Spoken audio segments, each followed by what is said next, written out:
오늘 우리에게 주신 하나님 말씀은 창세기 47장 1절부터 12절까지 말씀입니다. 창세기 47장 1절에서 12절까지 제가 봉독하겠습니다. 요셉이 바로에게 가서 고하여 이르되 내 아버지와 내 형들과 그들의 양과 소와 모든 소유가 가나안 땅에서 와서 고센 땅에 있나이다 하고 그의 형들 중 5명을 택하여 바로에게 보이니 바로가 요셉의 형들에게 묻되 너희 생업이 무엇이냐? 그들이 바로에게 대답하되 종들은 목자이온데 우리와 선조가 다 그러하니이다 하고 그들이 또 바로에게 고하되 가나안 땅에 기근이 심하여 종들의 양떼를 칠 곳이 없기로 종들이 이곳에 거류하고자 왔사오니 청하건대 종들로 고센 땅에 살게 하소서. 바로가 요셉에게 말하여 이르되 내 아버지와 형들이 내게 왔은즉 애굽 땅이 내 앞에 있으니 땅의 좋은 곳에 내 아버지와 내 형들이 거주하게 하되 그들이 고센 땅에 거주하고 그들 중에 능력 있는 자가 있거든 그들로 내 가축을 관리하게 하라. 요셉이 자기 아버지 야곱을 인도하여 바로 앞에 서게 하니 야곱이 바로에게 축복하매 바로가 야곱에게 묻되 내 나이가 얼마냐? 야곱이 바로에게 아뢰되 내 나그네 길의 세월이 130년이니이다. 내 나이가 얼마 못되니 우리 조상의 나그네 길의 연조에 미치지 못하나 험악한 세월을 보내었나이다 하고 야곱이 바로에게 축복하고 그 앞에서 나오니라. 요셉이 바로의 명령대로 그의 아버지와 그의 형들에게 거주할 곳을 주되 애굽의 좋은 땅 람셋을 그들에게 주어 소유로 삼게 하고 또 그의 아버지와 그의 형들과 그의 아버지의 온 집에 그 식구를 따라 먹을 것을 주어 봉양하였더라. 아멘.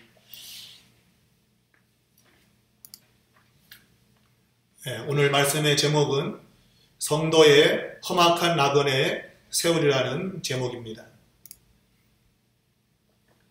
할렐루야.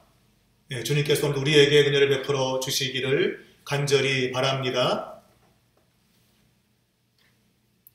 성경은 하나님이 그의 백성들에게 하신 그 약속을 이루어 가시면서 그의 택한 백성들을 어떻게 변화시켜 나가는가, 곧 하나님의 백성답게 어떻게 만들어 가시는가 하는 것을 보여주는 이야기입니다. 그러므로 우리는 성경을 읽을 때에 여기에 초점을 둬야 됩니다. 하나님이 그분의 약속을 어떻게 지키시는가, 또 그의 백성을 어떻게 다루시고 있는가, 여기에 초점을 두는 것입니다.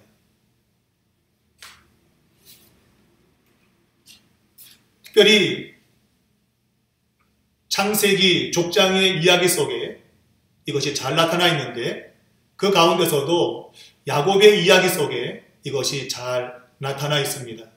저는 개인적으로 성경에서 가장 우리 믿음의 사람들과 비슷한 사람을 꼽는다면 야곱을 꼽을 수 있다고 봅니다.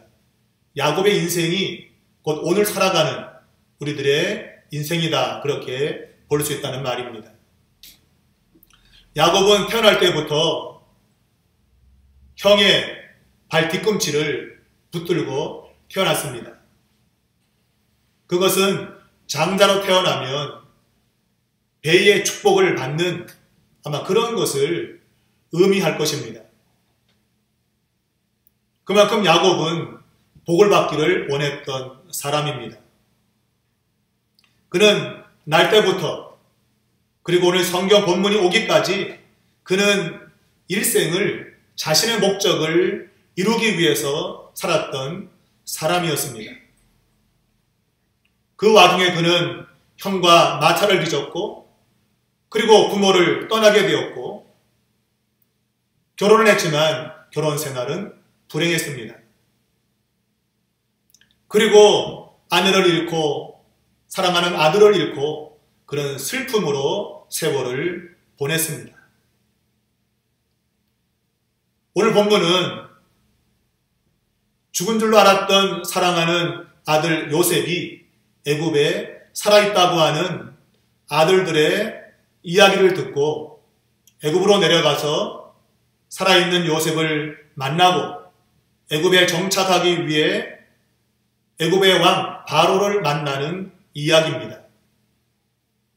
이 이야기 속에서 우리는 야곱의 삶에 나타난 몇 가지 중요한 변화를 보게 됩니다. 첫 번째는 죽음에 대한 태도입니다. 야곱은 그의 사랑하는 아들 요셉이 죽었다는 소식을 들었을 때에 매우 슬퍼했습니다.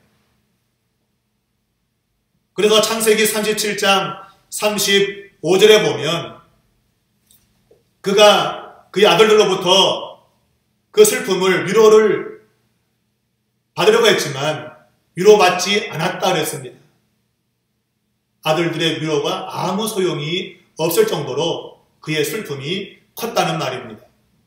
그러면서 그는 내가 슬퍼하며 수월로 내려가 아들에게로 가리라 하고 말하면서 아들을 위해서 울었다라고 기록하고 있습니다. 또 그의 막내 아들 베냐민을 형들이 데려가겠다라고 했을 때 그는 그 아들을 보내지 않으려 하면서 이렇게 말했습니다. 창세기 42장 38절을 보면 내 아들이 너희와 함께 내려가지 못하리니 그의 형은 죽고 그만 남았습니다. 만일 너희가 가는 길에서 재난이 그에게 미치면 너희가 내 흰머리를 슬퍼하며 수월로 내려가게 함이 되리라 그랬습니다.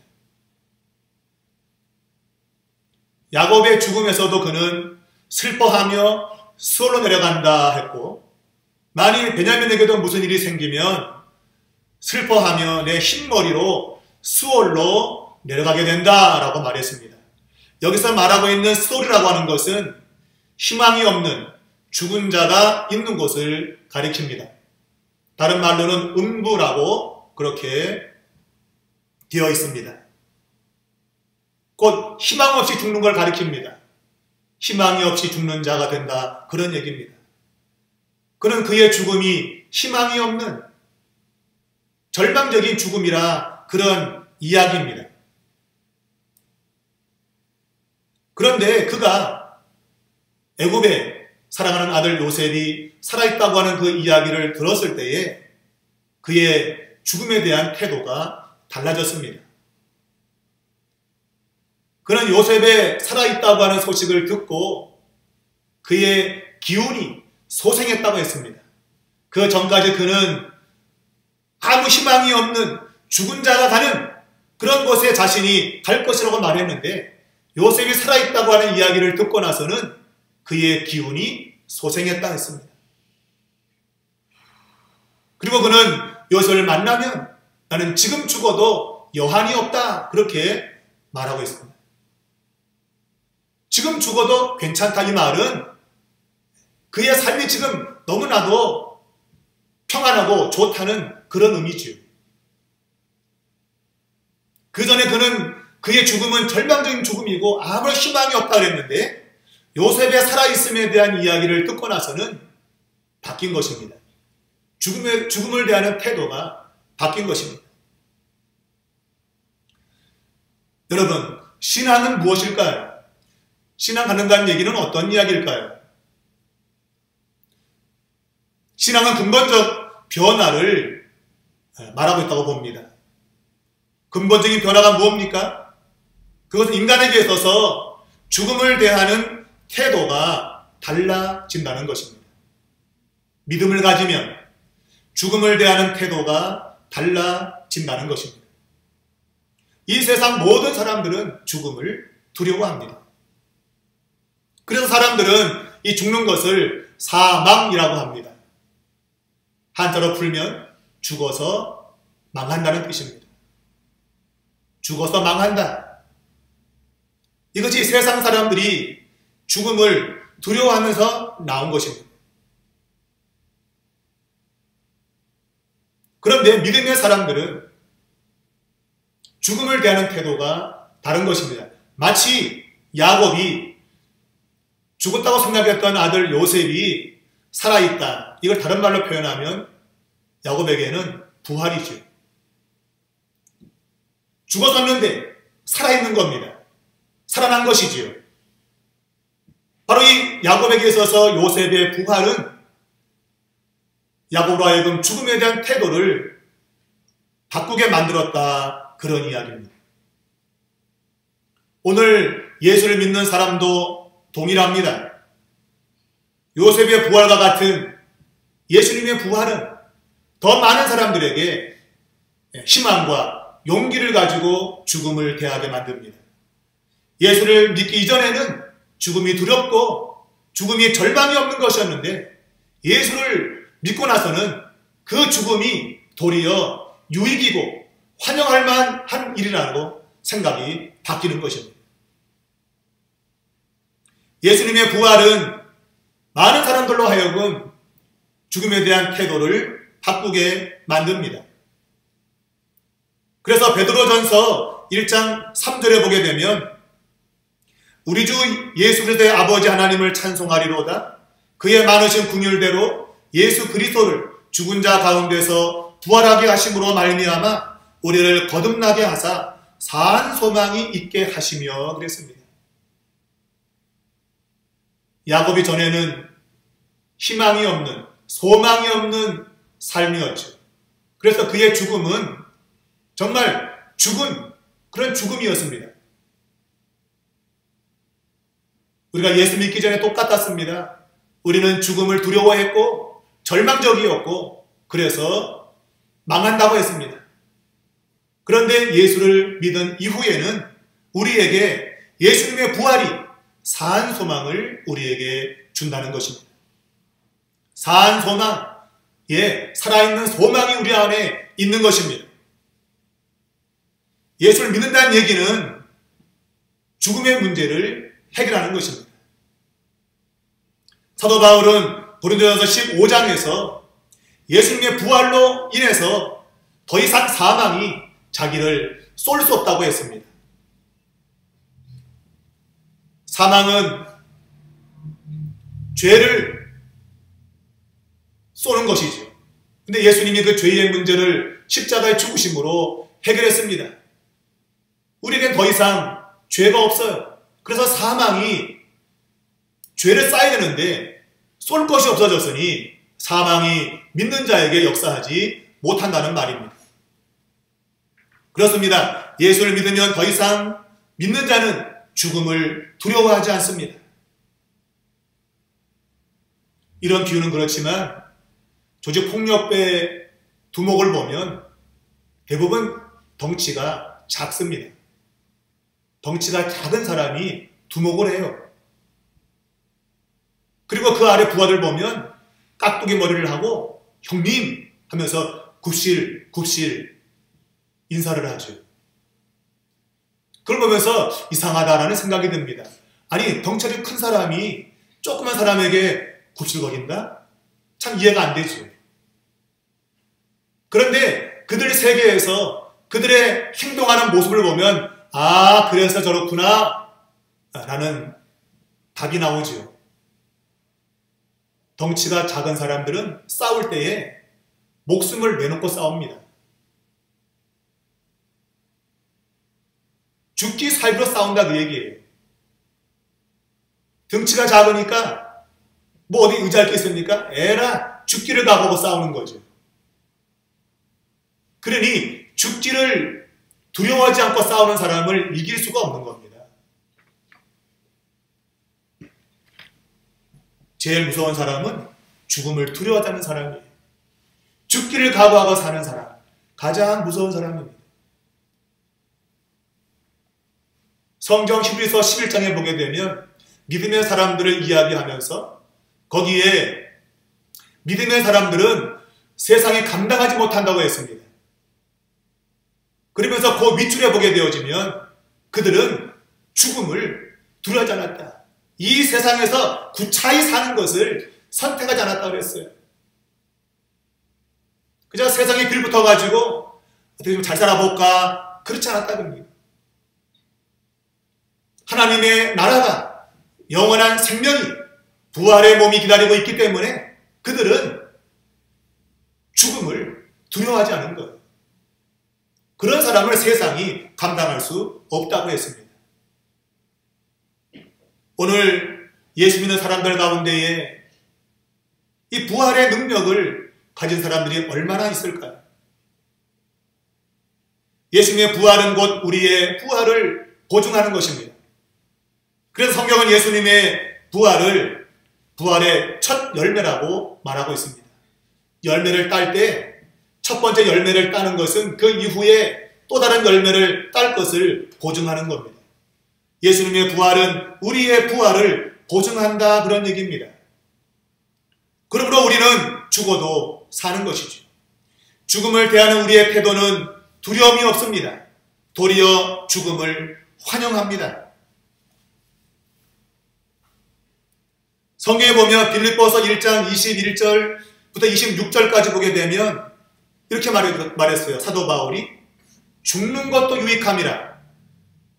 차라리 세상을 떠나서 그리스도와 함께 있는 것이 더 좋은 일이라 그렇게 하고 싶으나 그랬습니다. 이 세상을 떠나서 주님과 함께 있는 것이 더 좋은 것이어서 그렇게 하고 싶은데 내가 살아있는 것이 너희에게 유익이 되기 때문에 나는 지금 이 세상을 떠날 수 없다는 말이에요. 참 대단한 말입니다. 여러분. 죽음을 전혀 두려워하지 않습니다. 도리어 환영하는 것입니다. 오늘 야곱은 요셉이 살아있다는 이야기를 들었을 때에 그의 기운이 소생했습니다.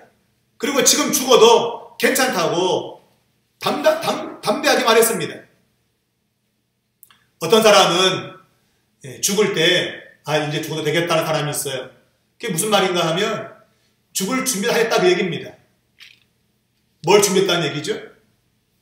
영정사진 준비하고 또 유언도 준비해놓고 유언장 준비해놓고 재산도 다 분배해놓고 그리고 자기 들어갈 무덤도 준비해놓고 그래서 이제 죽어도 괜찮다 그런 사람이 있어요. 여러분 그런 사람이 정말 죽어도 괜찮을까요? 그거 아닙니다. 그런 거 준비한다고 여러분 죽음이 해결되는 게 아니에요. 정말 죽음을 준비할 수 있는 것은 내가 죽은 다음에 갈 수 있는 곳을 준비하는 것입니다. 믿음의 사람들은 이 세상에서 살 집을 만드는 사람들이 아니라 우리가 영원히 갈 집을 바라보고 그 집을 준비하며 살아가는 사람들이에요. 그 집이 준비되면 죽어도 괜찮은 겁니다. 여러분에게는 지금 돌아갈 집이 있습니까? 여러분 돌아갈 집이 있다고 한다면 여러분은 죽음을 두려워하지 않을 것입니다. 그러나 돌아갈 집이 없다면 죽음을 두려워할 것입니다. 예수님은 우리를 위해서 집을 준비하셨다고 성경은 말하고 있습니다. 그 집이 곧 이제 우리에게 올 것입니다. 우리는 그 집을 바라보며 지금 믿음의 길을 걸어가고 있는 것입니다. 예수 믿는 사람들은 그래서 이 죽음을 두려워하기를커녕 도리어 찬송을 부르지 않습니까? 어찌 보면 정신 나간 것이지요. 옛날엔 죽으면 아이고 이제 가면 언제 오나 그랬습니다. 통곡을 했습니다. 그런데 기독교인은 노래를 부른다 그 얘기예요. 찬송을 부른다는 얘기입니다. 왜냐하면 죽음이 더 이상 두려운 것이 아니기 때문입니다. 영원한 생명으로 다시 사는 것이기 때문입니다. 믿지 않는 사람들은 죽음을 사망이라고 말합니다. 죽어서 망한다는 얘기입니다. 근데 성경은 믿는 자들 향해서 사망이라고 말하지 않고 잠을 잔다고 말하고 있습니다. 잠을 자는 것은 다시 깨어나는 것을 전제하는 것입니다. 우리는 죽어서 망하는 자들이 아니라 다시 살아서 잠에서 깨어나는 사람이라 그런 얘기입니다. 오늘 여러분에게 오늘 이 야곱이 느꼈을 요셉의 부활로 말미암아 느꼈을 그 기쁨, 그 즐거움이 여러분의 인생에도 예수님 때문에 여러분의 인생에도 즐거움과 기쁨으로 다가올 수 있기를 주님의 이름으로 축복합니다. 두 번째 야곱에 달라진 것은요, 세상을 사는 삶의 자세입니다. 곧 세상을 바라보는 가치관이 달라진다는 얘기입니다. 야곱의 가족들은 애굽에 내려와서 고센 땅에 목축을 하며 살게 됩니다. 왜 고센 땅에서 목축하며 살까요? 그의 아들이 애굽의 총리가 아닙니까?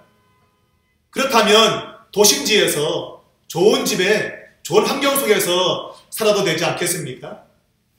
아들이 총리니, 그리고 뒤에 보면 바로 왕도 말합니다. 너희는 보기 좋은 걸 택하라. 내가 얼마든지 주겠다 그랬습니다. 그러면 조금 살기 좋은데 도시에서 문명을 누리며 사는 그런 삶을 선택해도 되지 않겠습니까? 그런데 야곱은 고센 땅을 선택을 했습니다. 우리가 성경을 보면 요셉이 고센 땅을 추천하는 것처럼 보이지만, 그러나 요셉이 그것을 추천하기 전에 이미 야곱이 고센 땅으로 형들을 보냈다고 했습니다. 야, 그 땅 알아보라 그 얘기죠. 우리가 지금 애굽에 내려가는데 가서 고센 땅을 알아보라 그 얘기입니다. 그러니까 야곱의 생각에는 고센 땅으로 갈 마음을 벌써 가진 거예요. 우리가 이걸 보면 아브라함의 갈대아 우르를 떠나서 가나안 땅으로 가게 될 때 창세기 12장에 하나님이 아브라함아 내가 너에게 지시할 땅으로 가라, 이 지시가 있기 전에 이미 11장 그 마지막 부분에서 그의 아버지 데라가 가족을 이끌고 가나안 땅으로 떠났다고 말하고 있어요. 먼저 떠났습니다. 가나안 땅으로. 왜 떠났는지 이유는 알 수 없어요. 근데 이미 데라는 그의 아들 아브라함과 다른 아들을 데리고 갈대아우를 떠났어요. 그리고 가나안 땅을 향해서 갔습니다. 그때 창세기 12장 1절에 하나님이 아브라함에게 내가 너에게 지시할 땅으로 가라 그랬어요. 바로 그 땅은 가나안 땅이었습니다. 하나님이 가나안 땅으로 가는 것을 이미 성경은 기정사실로 말하고 있고, 데라의 가족이 그 땅을 향해서 가라고 했습니다. 하나님이 일러주기 전에 먼저 떠났다는 거예요. 그 땅으로. 뭔가 여기에는 암시가 주어져 있습니다. 참 묘하죠. 마치 야곱이 애굽의 고센 땅에 가서 정착을 하기 전에 요셉이 그 땅을 추천을 하고 바로왕의 그 땅을 달라 하기 전에 야곱이 고센 땅으로 아들들을 보냈다고 하는 그 이야기를 성경은 먼저 쓰고 있다고 하는 것입니다. 이것은 야곱의 생각에 애굽의 좋은 환경, 문명을 누리고 잘 먹고 잘 사는 그런 환경보다도 하나님의 백성으로 사는 것이 훨씬 더 중요하다고 하는 것을 그가 깨달았다고 하는 표시인 것입니다. 그렇습니다. 하나님의 백성들이 세상에 살면서 부경화를 누리는 쪽을 선택하는 것이 아니라 하나님의 백성으로 살아가는 정체성을 지키는 것을 우선순위로 해야 된다, 그런 얘기입니다.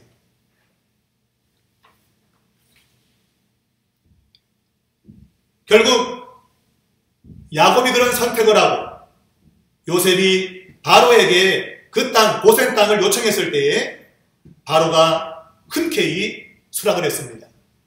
여러분, 이 모든 것 배후에 하나님의 역사가 있는 겁니다. 하나님은 그의 백성들이 애굽 땅에서 좋은 것 먹고 마시고 부경을 누리는 그런 삶의 자리가 아닌 하나님의 백성들의 정체성을 상징하고 있는 목자로, 목동으로 사는, 유목민으로 사는 그 삶을 하나님이 허락하신 겁니다. 인정했다, 그런 얘기예요. 하나님이 손길로 그곳으로 인도했다는 것입니다. 하나님이 그것을 인정했다 그 얘기예요. 야곱이 애굽으로 내려가기 전에 그가 가족들을 다 데리고 짐을 싸가지고 바로 애굽으로 간 것이 아니고 부엘세바에 내려가서 하나님께 예배를 드렸다고 성경은 말하고 있습니다. 야곱이 하나님께 예배를 드리는데 그때 하나님이 그에게 나타나셨습니다. 요셉의 이야기 속에 한 번도 등장하지 않았던 하나님이 야곱이 하나님께 예배 드릴 때에 나타나셨어요. 여러분, 예배가 얼마나 중요한지 모릅니다. 요셉의 그런 기막힌 인생 가운데 참 어찌 보면 드라마틱한 그런 인생 가운데 성경은 단지 하나님이 그와 함께 섰다, 이걸로 끝이에요. 그런데 야곱이 애굽으로 내려가려고 부엘세바에서 하나님께 희생 제사를 드릴 때 하나님이 그에게 나타나신 겁니다. 한 번도 그분을 나타내지 않았던 하나님이 야곱이 예배 드릴 때에 나타나신 거예요. 여러분, 예배는 참 중요한 것입니다. 지금 한국교회는 이 예배의 문제 때문에 몸살을 앓고 있습니다. 바이러스 때문에 지금 비대면으로 예배를 드리고 있는데, 물론 이 예배도 하나님이 받으시죠. 받지 않으시면 예배 아닐 겁니다. 그럼에도 불구하고 이 예배는 뭔가 부족합니다. 성도들의 온전한 연합을 통한 예배가 아니기 때문입니다. 예배는 온 성도가 함께 얼굴을 맞대고 하나님 앞에 영광의 예배를 드려야 되는 것입니다. 하루속히 그런 날이 오기를 여러분 기도하시길 바랍니다. 야곱이 부엘세바에서 예배를 드릴 때는 나타나셨습니다.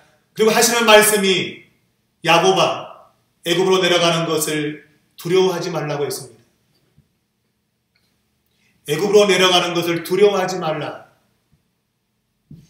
그의 할아버지 아브라함은 애굽으로 내려갈 때 두려운 마음이 있었습니다.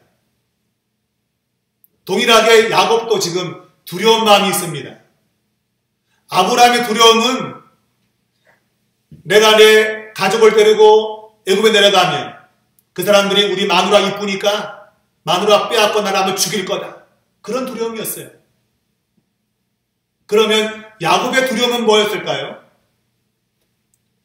애굽 사람이 자기를 죽일까봐 하는 두려움입니까? 아니죠. 그의 아들이 총리인데 감히 어떻게 총리의 아버지에게 손을 대겠습니까? 자기의 신변은 안전합니다.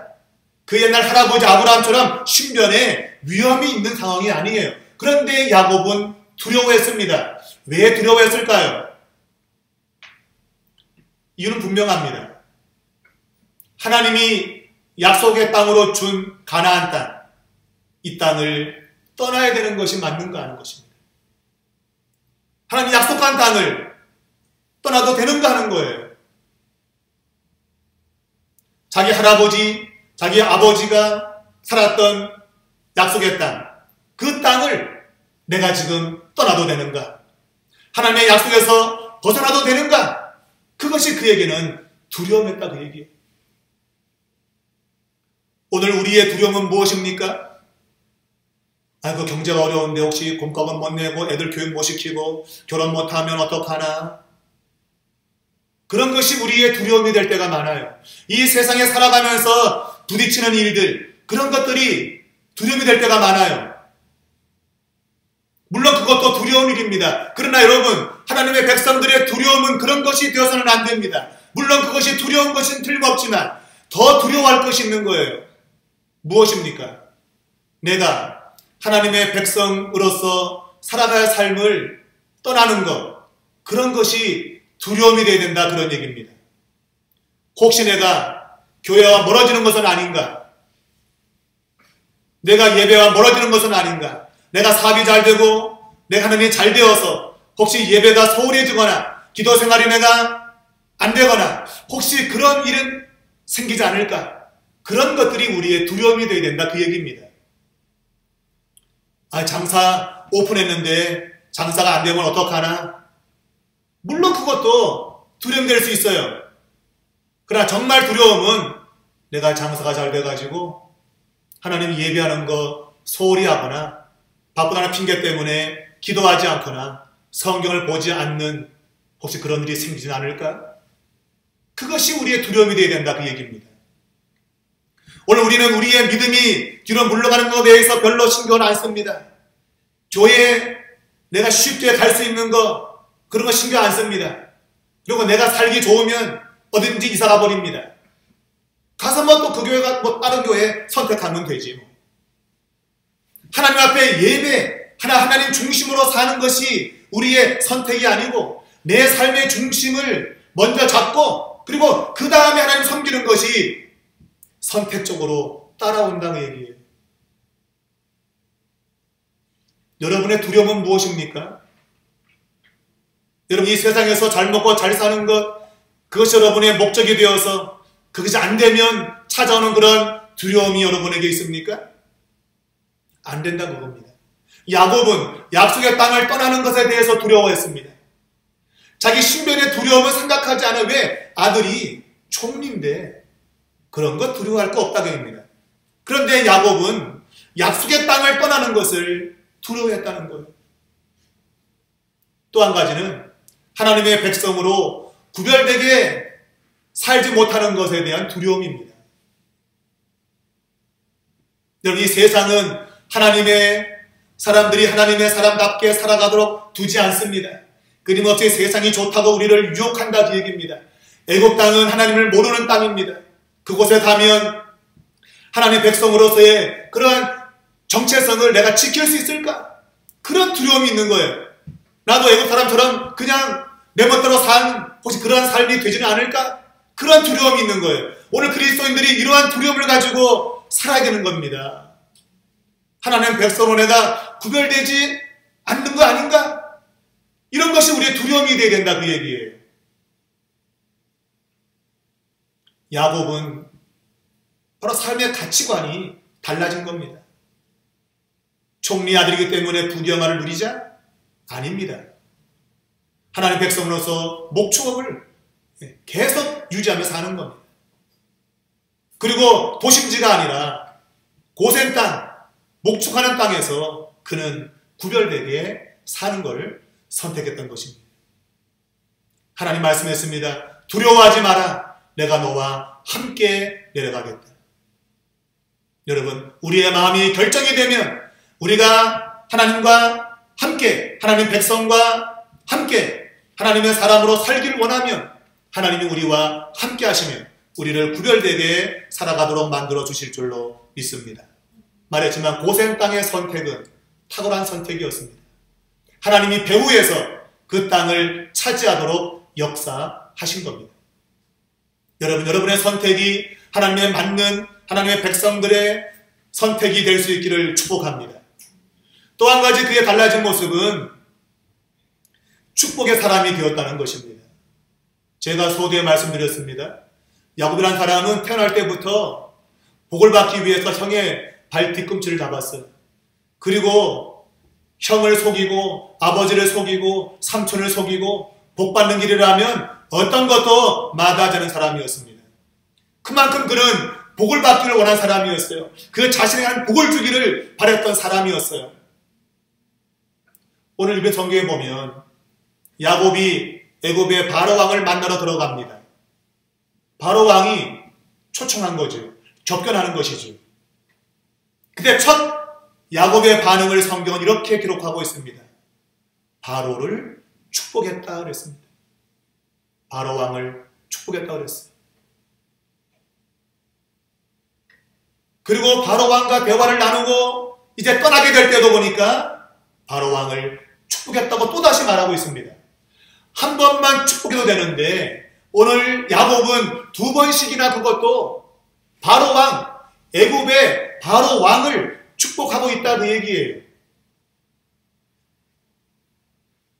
물론 그는 지금 외형적으로 바로 왕보다 못한 사람입니다. 가진 것도 없고 그리고 인생을 참 불행했던 삶입니다. 그런 사람이 지금 애굽의 왕을 축복하고 있어요. 여러분, 오늘 예수 믿는 사람들 때때로 이 세상에서 잘 살지 못할 수 있습니다. 남들보다 못한 집에서 살고 차도 없고 돈을 마음대로 쓰지 못하며 사는 그런 삶일 수 있습니다만은, 그러나 하나님의 사람들은 다른 사람을 축복하는 자리에 있는 것입니다. 하나님이 하나님의 백성들을 축복의 담지자로 삼으신 거예요. 담지자가 뭔가 하면 어떤 사명이나 이념을 지켜내는 것, 이걸 담지자라 그래요. 하나님이 우리 믿는 사람들을 축복을 남에게 주는 그런 사명을 줬다 그 얘기예요. 야곱은 그런 사람이 아니었어요. 남에게 복을 주는 사람이 아니라 자기가 그 복을 가져야 되는 사람이었어요. 그런데 그는 바로 왕을 지금 축복하고 있다는 것입니다. 겉으로 보면 말이 안 되죠. 나이 많은 노인네가 자기보다 못한 사람이 자기를 축복한다? 웃기는 거죠. 근데 성경은 2번씩이나 지금 야곱이 바로 왕을 축복했다고 기록하고 있습니다. 이것은 야곱의 삶이 달라진 것을 우리에게 가르쳐 주고 있습니다. 여러분, 예수를 믿으면 전에 나만 알던 삶에서 이제 다른 사람을 돌아보는 삶으로 바뀌는 것입니다. 전에는 나 중심적이었습니다. 나만 잘 되면 된다고 생각했습니다만은, 그러나 예수를 믿고 난 다음에는 이제는 나를 통해서 당신이 복을 받아야 됩니다. 하나님이 당신에게 복 주기를 바랍니다. 이렇게 복을 나눠주는 통로로 사용된다는 것입니다. 이것이 예수 믿는 삶인 것입니다. 여러분은 지금 다른 사람을 축복하는 자리에 있습니까? 아니면 여전히 하나님 내게 주십시오, 주십시오, 주십시오 그러고 있지 않습니까? 하나님의 손길 속에 여러분의 인생이 복을 갈망하는 그런 사람으로서가 아니라 복을 나눠주는, 하나님이 아브라함을 불렀을 때에 모든 민족이 너로 말미암아 복을 받을 것이다, 그 약속의 성취가 야곱을 통해서 지금 이루어지고 있다는 사실이에요. 여러분이 바로 이 약속의 성취를 이루는 그러한 삶이 되시기를 축복합니다. 마지막으로 3번째, 야곱의 변화는 그가 자신의 목적을 이루는 삶에서 하나님의 약속을 소망하는 삶으로 바뀌었다는 것입니다. 이건 매우 중요한 것입니다. 우리가 성경을 보면 야곱이 바로왕을 만났을 때에 바로왕이 야곱의 나이를 묻습니다. 그때 야곱이 내 나이 130살입니다. 그런데 험악한 세월을 살았습니다. 130년 동안 살아왔는데 험악한 세월이었다는 겁니다. 맞습니다. 그의 삶은 정말 험악했습니다. 그는 형과의 마찰 때문에 아버지 집을 떠나야 했습니다. 그 삼촌 집 하란으로 갔다가 하란에서 가진 고생을 당한 다음에 다시 가나안 땅으로 돌아왔습니다. 그런데 거기도 있지 못하고 다시 애굽 땅으로 이주하게 되었습니다. 한 곳에 정착하지 못하고 그의 삶은 파란만장했다고 볼 수 있습니다. 그의 조상의 나이에 비하면 나이가 얼마 되지 않는데 험악한 세월을 살았다. 오늘 그 삶을 한마디로 그 자신은 나그네의 세월로 표현했습니다. 그 자신의 삶을 나그네의 삶으로 표현했어요. 나그네의 삶. 나는 한 곳에 정착하지 못하고 나그네로 살았습니다. 여러분, 나그네의 삶은 평안하지가 않습니다. 어느 한 곳에 정착을 해야 평안이 오지요. 나그네는 정착하지 못합니다. 그래서 평안한 삶을 살지 못해요. 야곱은 그의 삶이 나그네의 삶이라고 말하고 있습니다. 그 삶이 아주 힘든 삶이었다고 고백하고 있습니다. 부모를 떠나야 했고, 결혼 생활은 불행했고, 그리고 아내가 죽고 아들이 죽는 슬픔의 세월이었습니다. 그 슬픔의 세월, 험악한 세월이지요. 그것을 그는 나그네의 세월이라고 말했습니다. 성경은 그리스도인의 삶을 나그네의 삶이라고 규정하고 있습니다. 베드로전서 2장 11절에 사랑하는 자들아 거류민과 나그네 같은 너희를 권하노니 영혼을 거슬러 싸우는 육체의 정욕을 제어하라. 우리는 나그네의 삶이에요. 이 나그네의 삶을 방해하는 것이 바로 육체의 정욕입니다. 우리의 영혼은 나그네로서 살길 바라는데 우리의 몸뚱아리는 욕심을 따라서 한 곳에 머물자는 거예요. 하나님의 사람들은 돌아갈 곳이 있습니다. 야곱은 애굽으로 내려갔지만 그러나 그 자신은 애굽이 목적지가 아니었습니다. 부엘세바에서 하나님이 야곱에게 말씀했지 않습니까? 애굽에 내려가는 것 두려워하지 마라. 내가 너와 함께 내려갔다가 반드시 너를 다시 데리고 돌아올 것이다. 그리고 요셉이 내 눈을 감기게 할 것이다. 여기 보면 하나님이 야곱에게 내가 너와 함께 내려갈 것이고 다시 가나안 땅으로 올라오겠다고 말씀했어요. 근데 여러분, 야곱이 살아서 가나안 땅에 돌아왔습니까? 못 돌아왔죠. 그러면 하나님은 야곱에게 거짓말한 것입니다. 내가 너를 반드시 다시 이곳으로 데려오겠다고 말했습니다. 그런데 그는 살아서 오지 못했어요. 죽어서 왔죠. 하나님이 내가 너를 반드시 이곳으로 데려오겠다는 그 말은 너는 애굽 땅에서 나그네로 살아야 된다고 하는 걸 강조하는 거예요. 너가 사는 그 땅은 네가 영원히 머물 땅이 아니라는 것입니다. 너는 떠나는 이 가나안 땅, 이 땅을 너의 삶의 목적지로 삼고 살아야 된다는 것입니다. 그것이 하나님의 뜻이었다고 얘기해요. 여러분, 야곱은 자신의 목적을 이루기 위해서 온갖 계략을 다 썼던 사람입니다. 수단과 방법을 가리지 않고 그는 자신의 목적을 위해서 산 사람이에요. 그랬던 그가 애굽 땅에서 변화가 되었습니다. 어떻게? 자신의 목적이 아니라 하나님의 약속이 이루어지기를 소망한 것입니다. 하나님의 약속이 뭡니까? 가나안 땅으로 돌아오게 하는 겁니다. 하나님의 약속은 가나안 땅에 돌아오게 하는 겁니다. 이 세상을 상징하는 애굽 땅에 영원히 머물러 사는 것이 아니라 하나님이 약속한 땅 가나안 땅으로 돌아오는 것이 하나님의 뜻이었다는 말입니다. 여러분, 성경은 끊임없이 우리에게 하나님의 나라, 새하늘과 새 땅을 바라보라고 요구하고 있습니다. 우리가 바라볼 것은 이 세상이 아닙니다. 우리는 단지 이 세상을 나그네로 사는 거예요. 잠시 있다가 돌아가는 나그네의 삶이 우리들의 삶인 것입니다. 사랑하는 여러분, 여러분이 세상에 마음을 두지 마십시오. 요한일서 2장 15절 이하에서 분명히 말합니다.